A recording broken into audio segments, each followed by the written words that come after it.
Guys मेरो हिजोको भिडियोमा देखाएको तमु लोसारको तयारी कहाँसम्म पुगेको छ म आजको यो मेरो भिडियोमा देखाउँदैछु। मेन गेट यहाँबाट तपाईँ भित्र जान सक्नुहुन्छ। यहाँ हामीले एउटा ब्रिज पनि बनाएको छौँ र यहाँ यस्तो खालको छ यो ब्रिज चाहिँ। यहाँबाट तपाईँ मेन पेन्डलमा जान सक्नुहुनेछ। एकदमै राम्रो छ है गाइज। र गाइज यो चाहिँ हो मेन पेन्डल। यहाँ चाहिँ एकदमै ठुलो स्पेस छ र यहाँ साह्रै राम्रो तरिकाले सजाएको छ र यहाँ चेयरहरू पनि एभाइलेबल छ। र गाइज यो चाहिँ हो मेन पेन्डल। यहाँबाट चाहिँ तपाईँले पेन्डलको रूप यस्तो प्रकारको देख्नुहुन्छ र यो चाहिँ भित्रको हो। र यहाँ एकदमै ठुलो एउटा ब्यानर पनि लागेको छ र यहाँ नै सभा हुनेछ। र गाइज एकदमै राम्रो तरिकाले यहाँको स्टेज पनि सजाएको छ र स्टेजबाट चाहिँ तपाईँले हेर्नुहुन्छ भने यस प्रकारको देखिनेछ यो सारा जुन चाहिँ पेन्डल छ। र यहाँ अझै धेरै सजाउनु बाँकी छ। सायद भोलि सम्पूर्ण हुन्छ होला। र गाइज आज चाहिँ 5 दिन हो र यो चाहिँ हो स्मृति तर्पण गर्ने ठाउँ। यहाँ अखिलसिंह गुरुङ कमेर सङ्घको झन्डा उत्तोलन भइसकेको छ र यहाँ स्मृति तर्पण पनि भइसकेको छ गाइज। र यहाँ हामीहरूको जनप्रिय गायक जुबिन गार्गज्यूलाई पनि श्रद्धाञ्जली ज्ञापन गरिसक्नु भएको छ। र गाइज साँच्चै नै एकदमै राम्रो प्रस्तुति छ। यो चाहिँ हो गुरुङहरूको एक्जिबिसन जुन चाहिँ गुरुङहरूको रहन सहन पुरा जीवनमा जुन जुन वस्तुहरूको प्रयोजन हुन्छ त्यो सारा वस्तुहरू यहाँ छ। र यहाँ गुरुङ जातिको महान व्यक्तिहरूको पनि यहाँ तस्बिर तपाईँले देख्न पाउनुहुनेछ। गुरुङ जातिमा महान व्यक्तिहरू हुनुहुन्छ जस्तै डम्बरसिंह गुरुङ र बाबु डम्बरसिंह गुरुङ र ब्यारिस्टर अलिबहादुर गुरुङज्यू जस्तो व्यक्तिहरू पनि हुनुहुन्छ। र यहाँ तपाईँले देख्नुहुनेछ जम्मै वस्तुहरू। र यहाँ मलाई पनि यति साह्रो यहाँको वस्तुहरूको नाम थाहा छैन गाइज। र यहाँ हुनुहुन्छ 2 जना व्यक्ति। लेफ्ट साइडको व्यक्ति चाहिँ हुनुहुन्छ बाबु डम्बरसिंह गुरुङ र राइट साइडको यहाँ चाहिँ हुनुहुन्छ ब्यारिस्टर अलिबहादुर गुरुङज्यू। यहाँहरूको त्याग भारत भूमिको लागि एकदमै महत्त्वपूर्ण थियो र यो सारा सामग्री चाहिँ गुरुङ जातिहरूको मौलिक जुन चाहिँ प्रयोजन हुने वस्तुहरू हो। र गाइज मलाई चाहिँ सम्पूर्ण वस्तुहरूको नाम थाहा छैन र आउनेवाला दिनहरूमा अवश्य यो वस्तुहरूको नाम पनि म सिक्नेछु। र गाइज यो चाहिँ हो यस आयोजन समितिका अफिस कार्यालय। र गाइज यो चाहिँ बजारको दृश्य हो मैले तपाईँलाई देखाउँदैछु। अब लगभग बेलुका हुँदैछ र यहाँ पसल चाहिँ एकदमै धेरै छ गाइज। र तपाईँहरू पनि यहाँ आनन्द उठाउन आउनुहोस्। यहाँ हरेक व्यञ्जन पनि तपाईँले भेट्नुहुनेछ। चाउचाउ मोमो थुक्पा सबै वस्तु तपाईँहरू पाउनुहुनेछ। यहाँ होटेल पनि एभाइलेबल छ। र गाइज आज चाहिँ पहिलो दिन हो र भोलि चाहिँ 30 तारिक हो र भोलि चाहिँ अन्तिम दिन हो। र विशेष गायकहरू पनि आउनुहुँदैछ र यो जम्मै पसल पनि म तपाईँलाई देखाउँदैछु। र गाइज म तपाईँहरूलाई जानकारी दिन चाहन्छु भोलिको जुन चाहिँ सांस्कृतिक सन्ध्या हुनेछ त्यो एकदमै राम्रो हुनेछ र एकदम विशेष निम्त्याएर ल्याएको गायक पनि हुनुहुन्छ र तकरिबन 7-8 जना गायकले आफ्नो आफ्नो गीतहरू राख्नुहुनेछ र एकदमै राम्रो प्रोग्राम हुन्छ भनेर हामीलाई आशा छ। र गाइज यो चाहिँ पसल है एकदमै धेरै पसल छ। तातो चाउमिन पनि बनिरहेको छ र यहाँ जम्मै दिदीबहिनीहरू गुरुङ वेशभूषामा। र यहाँ गुरुङ जातिको सम्पूर्ण वेशभूषा के मात्र नभएर यहाँ गोर्खा जातिभित्र हुने अनेकौँ जाति जनगोष्ठीको यहाँ वेशभूषाहरू पनि तपाईँले एभाइलेबल पाउनुहुनेछ। यो चाहिँ एकदमै तपाईँलाई सानो एउटा मार्केट जस्तै लाग्नेछ। र गाइज यो एकदमै ठुलो स्पेस छ यहाँ र एकदमै भोलि चाहिँ समागम धेरै हुन्छ भनेर हामीलाई आशा छ गाइज।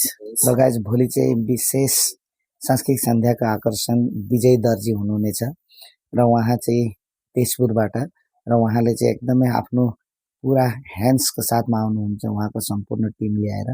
र गाइज उहाँको पछि हामीले पिङ्की बेगा लिम्बू उहाँलाई पनि हामीले निम्ताएको छौँ र साथै आउनुहुनेछ तारावीर लिम्बूजी ज्यू र साथै हाम्रो शिवसागरको भाइ निखिल गुरुङ र साथै हाम्रो ऱ्यापर भाइ उहाँ अरुणाचलबाट हुनुहुन्छ।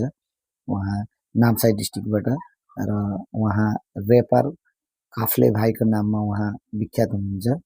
र गाइज एकदमै फुर्ती हुन्छ जस्तो छ भोलि। र भोलि खुल्ला सभा पनि छ र खुल्ला सभामा पनि विशिष्ट विशेष सम्मान्य र विभिन्न गेस्टहरू बोलाइएको छ र गेस्टहरू पनि आउनुहुनेछ। र गाइज यो सानो सानो केटाकेटीको लागि खेल्ने व्यवस्था पनि छ यहाँ तपाईँले तपाईँको छोराछोरीलाई पनि लिएर आनन्द दिलाउन सक्नुहुनेछ। र गाइज स्पेसियली चाहिँ यहाँ चाहिँ अब पसलै बेसी छ र थाहा छैन अब कोचको भागमा कति के छ। र भोलि चाहिँ एकदमै भाग्य परीक्षा पनि हुनेछ। यहाँ हर आइटम तपाईँले भेट्नुहुनेछ। यहाँ के खोज्नुहुन्छ तपाईँले त्यही भेट्नुहुनेछ। र गाइज एकदमै यहाँ तपाईँ खेलको माध्यमबाट पनि आनन्द लिन सक्नुहुनेछ र साह्रै राम्रो एउटा एकदमै भित्र ठाउँ हो। मेन प्याङ्रे चारलीबाट तकरिबन 2-3 किलोमिटर भित्र हो यो। र गाइज तपाईँहरू यदि यहाँ प्रोग्राममा आउनु हुँदाखेरि यदि केही प्रब्लम भएछ भने तपाईँहरूले हामीलाई कल गर्नुहोस्। हामी तपाईँहरूलाई यहाँ आउने बाटो देखाउने छौँ। र गाइज भोलि चाहिँ एकदम तपाईँहरू सबै नै आउनुहोस् र सांस्कृतिक सन्ध्या पनि उपभोग गर्नुहोस्। भोलि चाहिँ धेरै मान्छे यहाँ एकत्रित हुन्छ भनेर हामीहरू आशा गरिरहेको छौँ। र गाइज यो ठाउँ पनि एकदमै राम्रो रमाइलो छ, एकदम धेरै स्पेस छ। यहाँ एउटा एकदमै नजिक ब्रिज पनि छ र यो जति पनि सजावट छ यहाँको स्थानीय हाम्रो भाइ बहिनीहरूको सहयोगले यो बनिएको हो। र भित्रबाट तपाईँ बाहिर निक्लिनुहुन्छ भने यस्तो खालको यहाँको दृश्य छ गाइज। र यहाँ एकदमै सेल्फी पोइन्टको हिसाबले तपाईँले यहाँ यो ब्रिजलाई चाहिँ आउटआउट गर्ने ठाउँलाई चाहिँ युज गर्न सक्नुहुनेछ। र गाइज यहाँ अझै एउटा आकर्षणीय चिज के हो भने गाइज यहाँ एउटा लिङ्गे पिङको पनि व्यवस्था गरिएको छ। उहाँ तपाईँले देखिरहनु भएको छ यो लिङ्गे पिङ। र यहाँ तपाईँले लिङ्गे पिङको पनि व्यवस्था उपभोग गर्न सक्नुहुनेछ। यहाँ तपाईँले दिनमा पनि खेल्न सक्नुहुनेछ र राति पनि यहाँ लाइटको व्यवस्था गरिदिनु हुनेछ समितिद्वारा। र गाइज एकदमै रमाइलो छ ठाउँ पनि, यति राम्रो लाग्दैछ कि म पनि खुदै एक्साइटेड भइसकेको छु। र यहाँ जहाँ पनि हेर्नुहोस् पसल तपाईँ देख्नुहुनेछ। र यहाँ टाढो टाढोबाट पनि पाहुनाहरू आउनुभएको छ।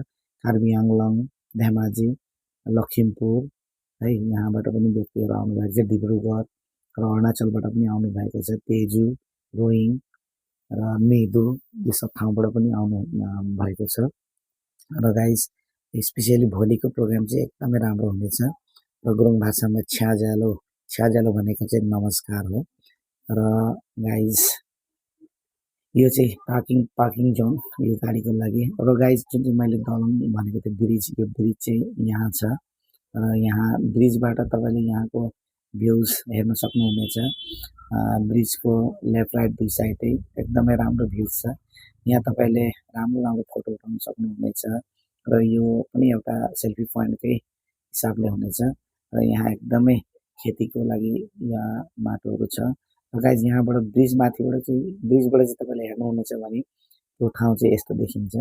र यहाँ राति चाहिँ एकदमै जगमग देखिनेछ। र गाइज मैले अलिकति ब्रिज माथि उठेर हेर्ने कोसिस गर्दैछु। र यहाँबाट चाहिँ यस्तो खालको दृश्य देखिन्छ है यो ठाउँको। र गाइज एकदमै राम्रो छ, यो ऐतिहासिक क्षण हो यो डिब्रुजानको व्यक्तिहरूको लागि र यस प्याङ्री बोर्डुमसाको व्यक्तिहरूको लागि, किनकि यस्तो खालको आयोजना यो पहिलो पटक हुँदैछ। र गाइज म चाहिँ एकदमै एक्साइटेड छु, एकदमै रमाइलो हुन्छ यहाँ। र मेरो भिडियो मार्फत तपाईँहरूलाई म आमन्त्रण गर्न चाहन्छु यहाँ सबै आउनुहोस्, हामी आनन्द फुर्ती गरौँ। र आमन्त्रित र स्थानीय कलाकारहरूले पनि आफ्नो पर्फर्मेन्स दिनेछ भोलि।